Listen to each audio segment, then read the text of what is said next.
Assam Cabinet Minister Piyush Hazarika targeted the Congress for discriminating against the indigenous tribal communities of the state.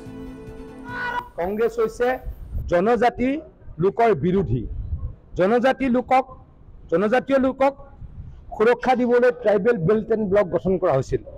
তাত সন্দেহজনক মানুহ আহি পেলাই বসবাস কৰিছে আৰু এটা প্ৰক্ৰিয়া পালন কৰি আগজাননী দি তেওঁলোকক নোটিছ দি এটা প্ৰক্ৰিয়াৰে তাৰ পৰা উচ্ছেদ কৰা হৈছে। কংগ্ৰেছে কৈছে বলপূৰ্বকভাৱে বোলে চৰকাৰে উচ্ছেদ কৰিছে। কংগ্ৰেছে খিলঞ্জীয়াক আৰু মৰম নকৰে প্ৰমাণ হৈছে।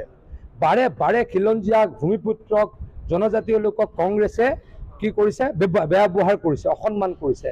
আজিও তেওঁলোকে প্ৰমাণ কৰিলে, কিন্তু সোণাপুৰ ৰাইজে যোগ্য প্ৰত্যুত্তৰ দিছে। কংগ্ৰেছৰ নেতাক তেখেতে সোমাবই দিয়া নাই।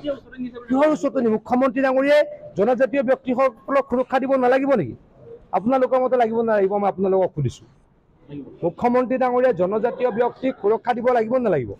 আপোনালোকে লাগে বুলি কয়, নালাগে বুলি কয়, এই উত্তৰটো আপোনালোকে নিজে ক'ব।